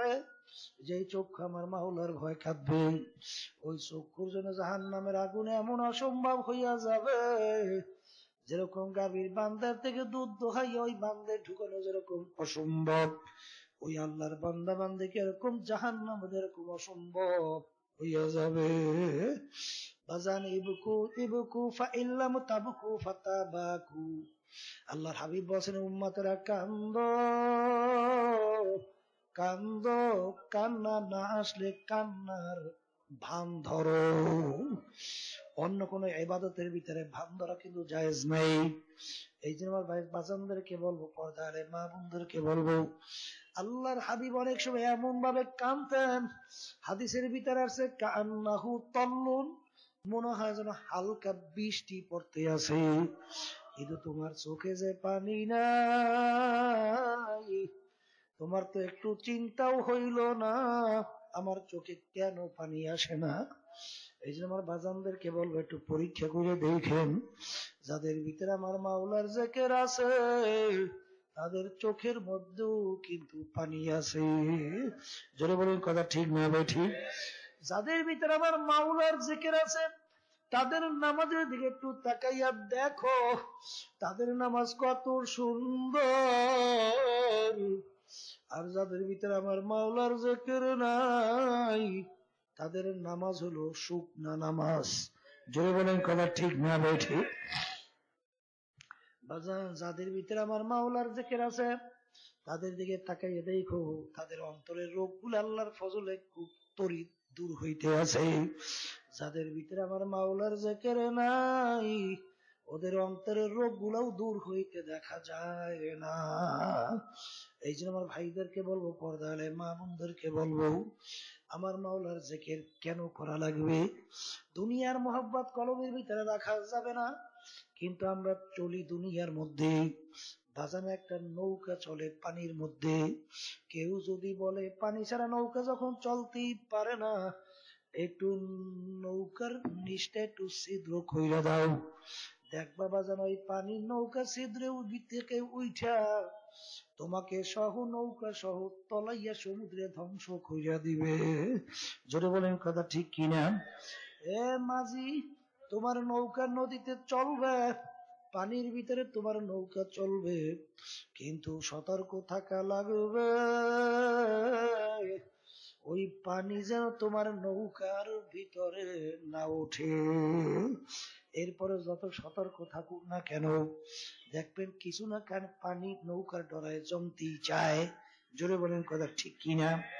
এই জন্য সেচের জন্য একটা ব্যবস্থা থাকে, নৌকায় পানি জমলে সেচ করে ফালাইয়া দেয়। বাজান স্টিল বোর্ডের মধ্যেও দেখবেন একটা সেচের ব্যবস্থা থাকে, যখন পানি জমা হয় সেচ দিয়া ফালাইয়া দেয়।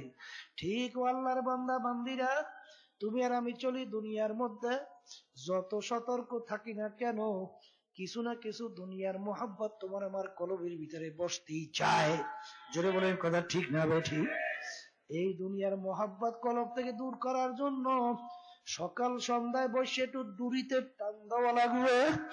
বাজান সকাল সন্ধ্যায় বসে একটু দূরিতে টান দেওয়া, লা ইলাহা ইল্লাল্লাহ, লা ইলাহা ইল্লাল্লাহ, লা ইলাহা ইল্লাল্লাহ, লা ইলাহা ইল্লাল্লাহু মুহাম্মাদুর রাসূলুল্লাহ। এই জন্য ভাইদেরকে বলবো আল্লাহর জিকির ছাড়া যাইবে না। 4 নম্বরে বলছিলাম জিহাদ। আল্লাহু আকবার, আল্লাহু আকবার। দিনের কিন্তু দুইটা অংশ, আমরু বিল মারুফ নাহি আনিল মুনকার, সৎ কাজের আদেশ অসৎ কাজের নিষেধ। বলেন, সৎ কাজের আদেশ অসৎ কাজের নিষেধ। বাজান ভালো করে জানি না রাখা লাগবে। মান রাআ মিনকুম মুনকারান ফালিয়ুগাইয়িরহু বিয়াদিহি ফাইল্লাম ইয়াস্তাতি' ফাবিলিসানিহি ফাইল্লাম ইয়াস্তাতি' ফাবিকলবিহি ওয়া যালিকা আযওয়াফুল ঈমান। আল্লাহর হাবিব বলছেন, অন্যায়ের বিরুদ্ধে তোমাদের শক্তি থাকলে অন্যায়কে হাত দিয়া ফিরাইয়া দাও। ওই পরিমাণ শক্তি না থাকলে মুখ দিয়া বললে অন্যায়কে ফিরাইয়া দাও।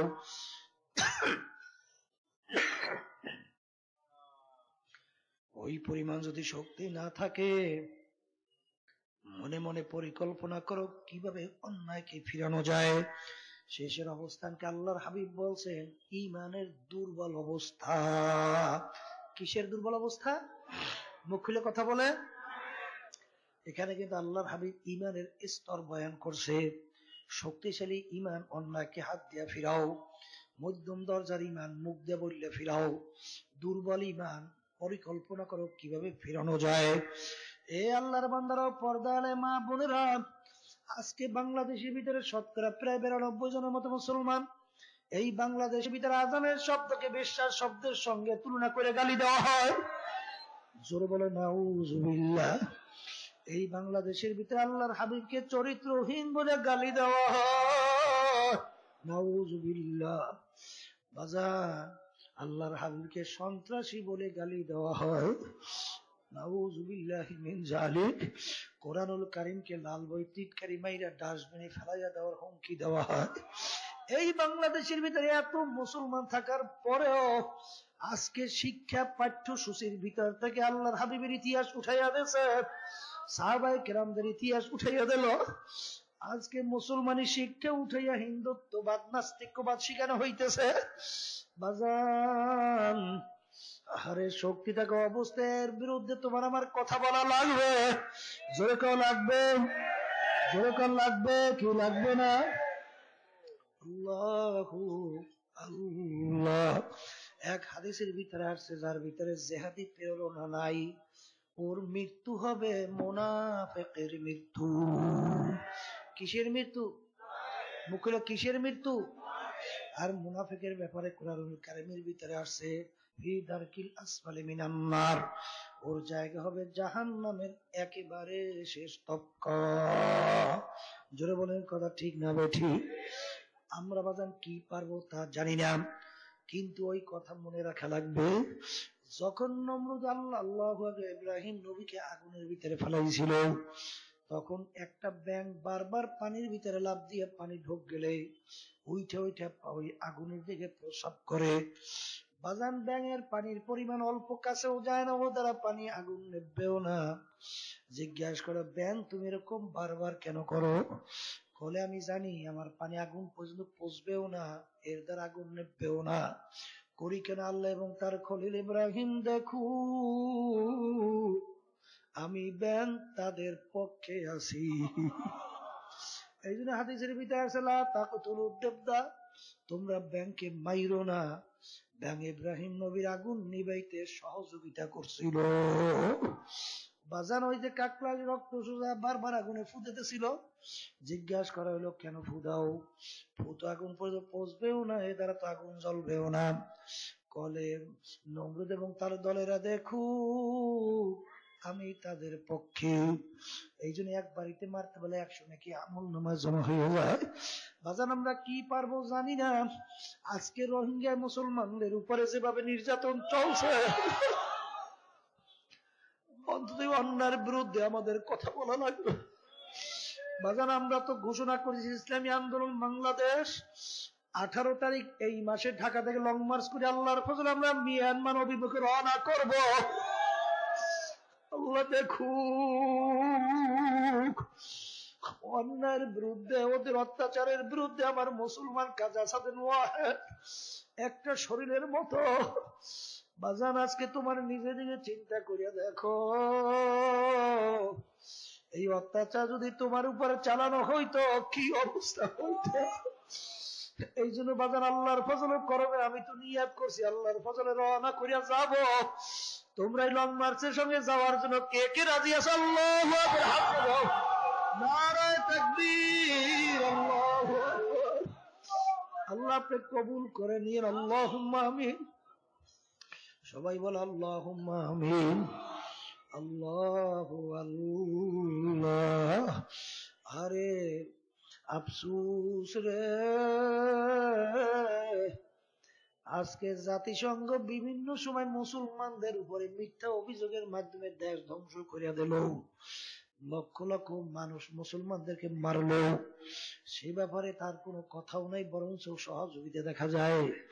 আর আজকে মুসলমানদের উপরে এরকম ছোট বাচ্চাদের উপরে, আরে আমার মা বোনদের ইজ্জতের উপরে এমন যেভাবে মাইরা কাইটা যেভাবে অত্যাচার করে, আজকে জাতিসংঘ নিষ্ঠুর।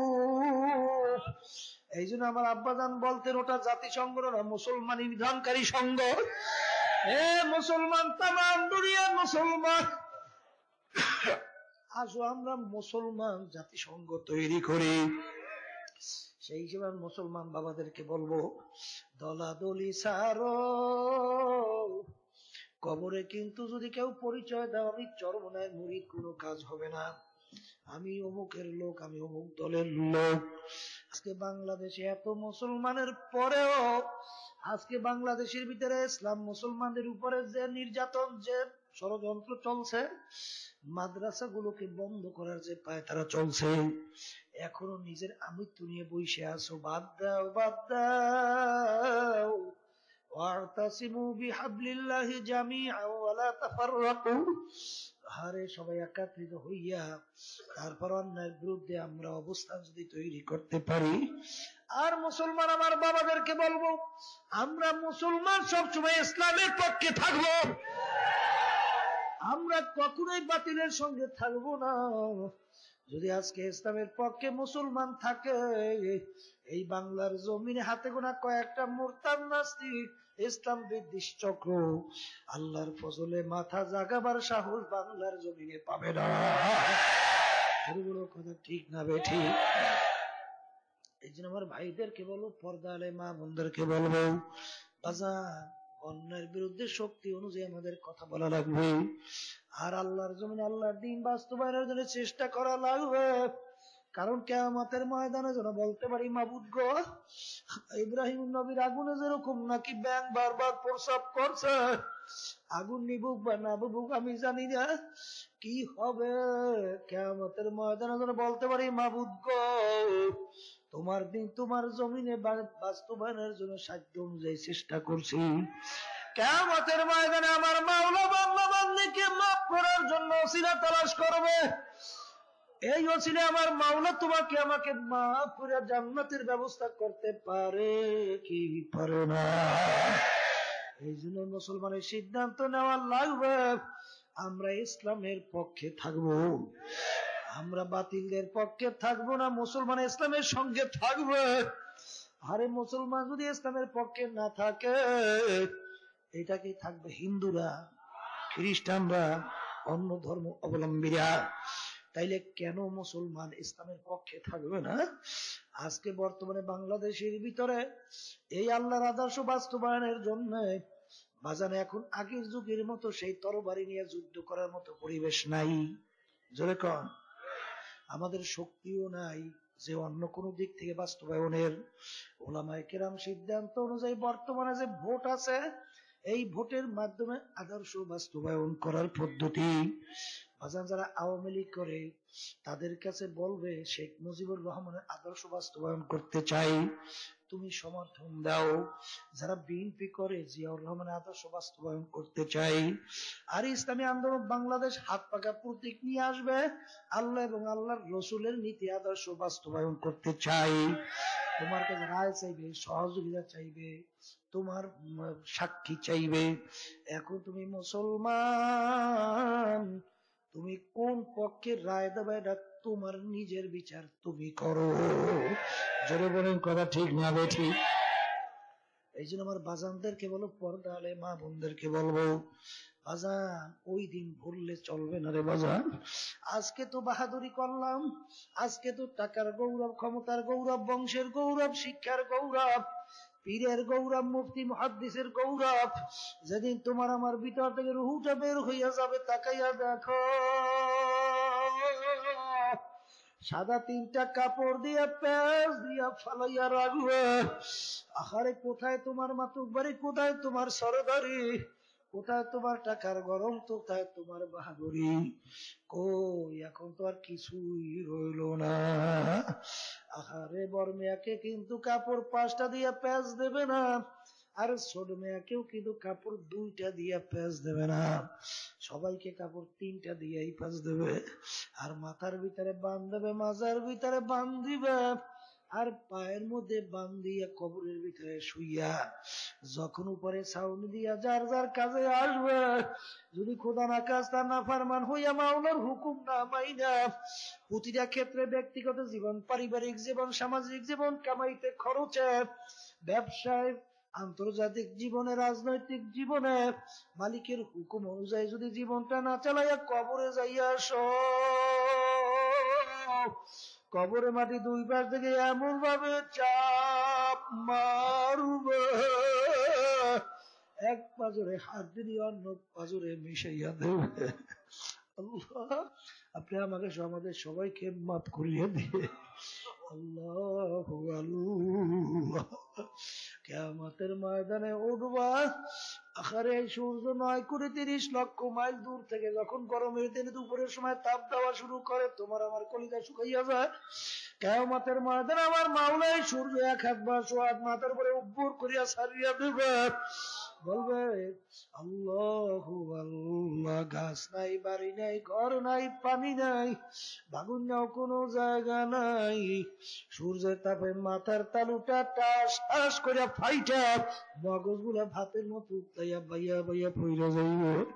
লা ইয়ামুতু ফিহা ওয়ালা ইয়াহইয়া। আমাদের সবাইকে মাফ করিয়ে দিয়ে।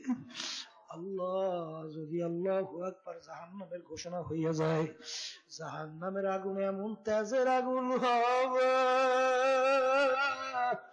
জাহান্নামের ভিতরে নাফরমান জ্বলতে জ্বলতে জ্বলতে জ্বলতে কুল্লামা নাযিজাত জুলুদুহুম বাদদালনাহু জুলুদান গায়রাহা।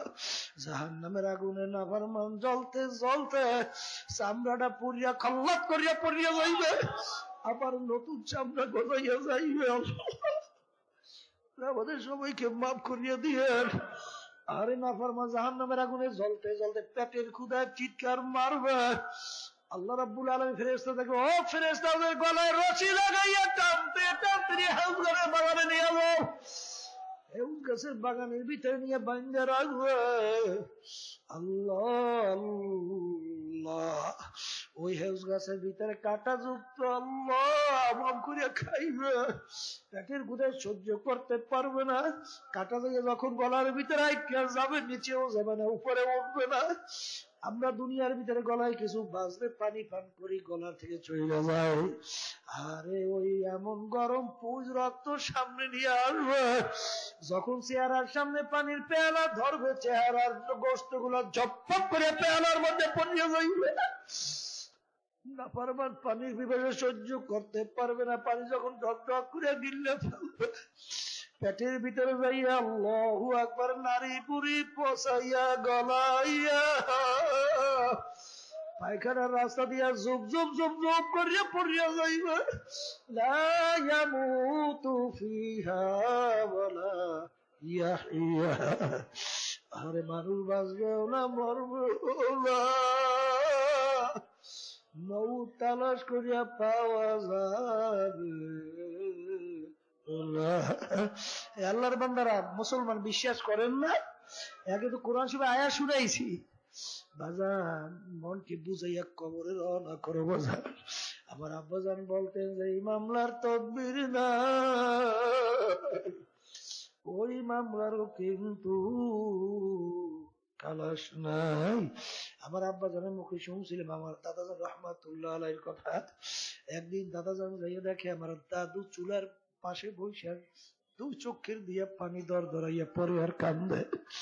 দাদাজান বলে, তুমি কেন কান্দো?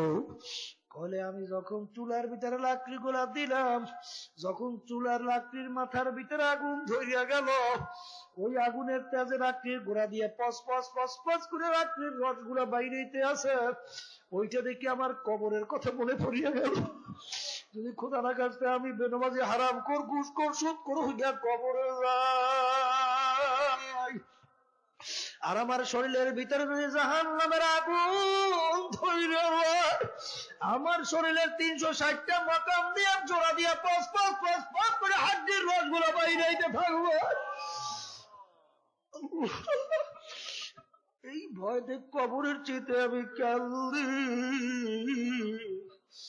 যেই মামলার তদবির নাই ওই মামলার উকিল তো খালাস।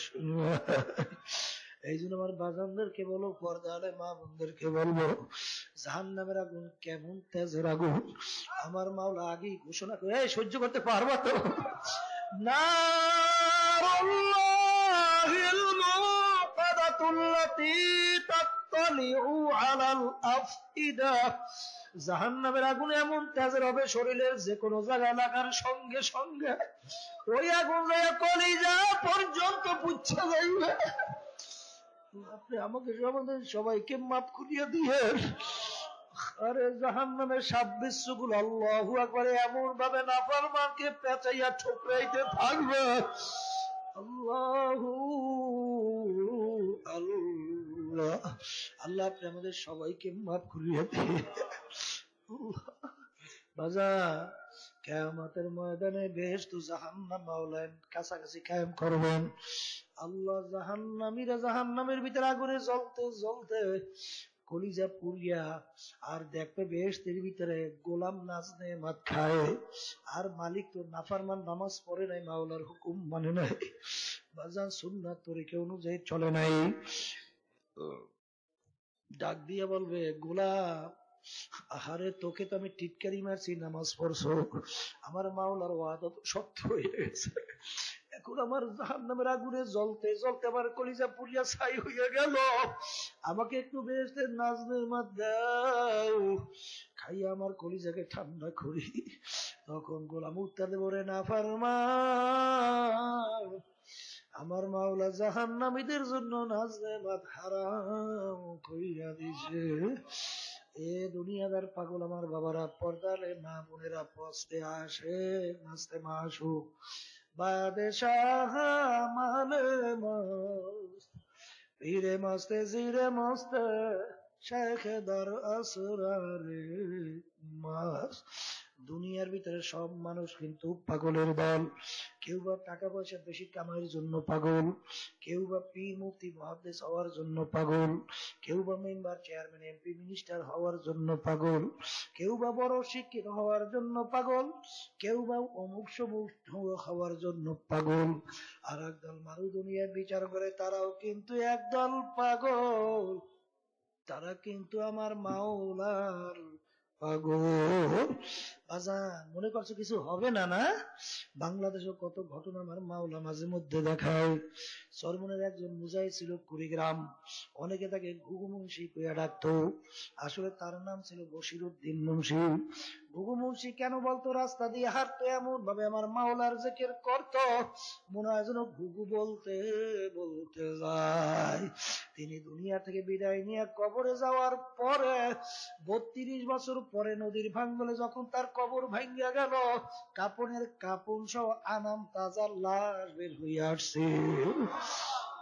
অনেকেই জাতীয় পত্রিকায় ছবি সহ দিয়েছে, দেখছেন না?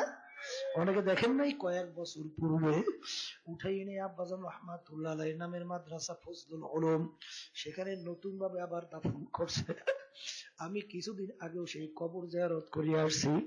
যারা উঠাইছে তারা বলল, হুজুর মুখ থেকে কাপড় সরাইয়া দেখছি, ওই দাড়িতে যে মেহেন্দি লাগাইছে এখনো লাল চক চক চক চক চক চক। হুজুর কাপড় টান দিয়া দেখছি এমন শক্ত, মনে হয় যেন নতুন কাপড় গায়ে লাগাইছে। বাজার আমি কিছুদিন আগে হজ থেকে আসলাম, মদিনা শরীফ চরমনের এক মুজাহিদের সঙ্গে কথা বলতেছি। সে আমাকে বলে, হুজুর আমার এক বন্ধু জান্নাতুল বাকির ভিতরে কবর খোদার কাজ করে। হুজুর সে আমাকে বলল, কবর খোদার সময় দেখি সিংহবাগ কবরের ভিতরে লাশ তাজা আনাম পড়িয়া রয়েছে। বাজার যত ঘটনা মাঝে মধ্যে আমার মাওলা দেখায়, নেককার পরহেজগার আল্লাহ ওয়ালা ছাড়া দেখা যায় না। আবার কত নাফরমানের কবরে সাপ দেখা যায়, আগুন দেখা যায়, নাফরমানের জিহ্বাটা টানা বিস্তাল পর্যন্ত ঝুলে রাখছে, চেহারা শুয়ারের চেহারা হইয়া পড়িয়া আছে। যত দুর্ঘটনা দেখা যায়, নাফরমান বেনমাজি হারাম কর সুদ কর ঘুষ কর ছাড়াও কিন্তু দেখা যায়। না। এই জন্য আমার বাজানদেরকে বলবো, পর্দা আলে মা বোনদেরকে বলবো, কোন দলাদলি বুঝি টুজি না রে বাজার, কবরে যাইয়া কোন দলের পরিচয় চলবে না। যেখানে গেলে চোখে পানি, কলব নরম, সুন্নাত তরিকে আমল মজবুত, দিনার দিন দেল নেকে চোখে গুনার থেকে ফেরে মাওলার মোহাব্বত ভিতরে পয়দা হয়। এরকম জায়গায় যাইয়া তওবা করিয়া মাওলার পাগল হইয়া কবরে যাওয়া লাগিবে। আল্লাহুম্মা আমিন। এ ঘরের মেয়ে লোকেরা হাত উঠাও, গুনার কথা মনে করো, দু চোখের পানি ফেলাও, মাওলার দরবারে কান্দো আর মাপ চাও। যদি কান্না না আসে মনকে বুঝাও রে মা, একদিন এই ঘরের দরজা দিয়া নতুন বউ হইয়া উঠছিল রে মন, কত মেয়ে লোকে শরবত খাওয়াইল, কত মেয়ে লোকে বাতাস করল, আবার এমন একটা দিন আসবে এই ঘরের দরজা দিয়া মরা লাশ হইয়া বের হওয়া, ছেলে কাঁদবে মামা করে, মেয়ে কাঁদবে মামা করে, জবাব তো আর দিবা না। ও মাবুদ গো, আপনি একটা মাঠের দিকে চাইয়ে দেখে আপনার বান্দারা কিভাবে কাঁদবে। মাবুদ গো, আমাদের ছেলেও মরে নাই, মেয়েও মরে নাই, গুনাহ করে বসছি রে,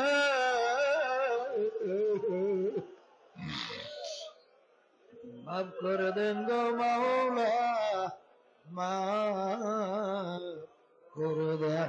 এ আল্লাহর বান্দারা জোর করে কান্দে, এ আল্লাহর বান্দারা জোর করে কান্দে। সন্তান মারা গেলে চোখে পানি আসে, সন্তান নষ্ট হয়ে গেলে চোখের মধ্যে পানি আসে। আবার আগামী বছর মাহফিল হইবে, আমরা আসবো, বহু দূরের কথা। আল্লাহ তুমি এই মাঠের দিকে তাকাইয়া দেখো, কত সাদা দাড়িওয়ালা মানুষ দিয়ে হাত তুললাম,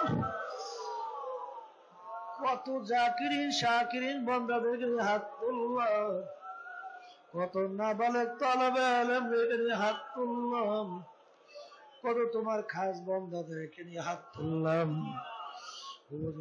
যেই হাত তোমার কাছে পছন্দ, ওই হাতের ওসিলে আমাদের জীবনের গুনাহ খাতাগুলো মাফ করে দাও আল্লাহ। এ আল্লাহ, আপনি রোহিঙ্গার মুসলমানদেরকে হেফাজত করেন। আল্লাহ, যারা জুলুম করে নসিবে হেদায়েত দেন, হেদায়েত দেন। আপনাদেরকে ধ্বংস করে দেন আল্লাহ, আপনাদেরকে ধ্বংস করে দেন, আপনাদেরকে ধ্বংস করে দেন। ইসলাম মুসলমানদেরকে আপনি হেফাজত করেন, আপনার জমিনে আপনার দিন বাস্তবায়ন করেন, বিশেষ করে বাংলাদেশের ভিতরে আপনার জমিনে আপনার দিন বাস্তবায়ন করেন। আল্লাহ, বাংলাদেশ কোরআন শিক্ষা বোর্ডকে আপনি কবুল করেন, বাংলাদেশ মুজাহিদ কমিটিকে আপনি সহিভাবে কবুল করেন।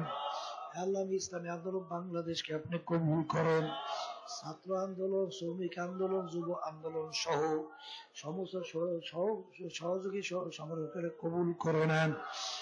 আল্লাহ, সমস্ত হক্কানি উলামায়ে কেরামদেরকে এক হইয়া দিনের পক্ষে কাজ করার তৌফিক দান করেন, হককে হক হিসেবে প্রকাশ করে দেন আল্লাহ, বাতিলকে বাতিল হিসেবে প্রকাশ করে দেন, হকের পক্ষে আমাদেরকে থাকার তৌফিক দান করেন। আমাদের হাত তুললাম, আমাদের আম্মা আব্বা আত্মীয় স্বজন কবরে শুয়ে রয়েছে, সবার কবরকে বেহেশতের বাগান বানাইয়া দেন আল্লাহ। আল্লাহ, মাহফিল যারা তাদের উসিলায় যারা চেষ্টাকে সাহায্য করলো, আমরা যারা উপস্থিত হয়ে গেলাম, সবার উপরে খাস মেহেরবানি নাযিল করেন আল্লাহ। সুবহান রাব্বিকা রাব্বিল ইজ্জাতি আম্মা ইয়াসিফুন ওয়া সালামুন আলাল মুরসালিন আলহামদুলিল্লাহি রাব্বিল আলামিন।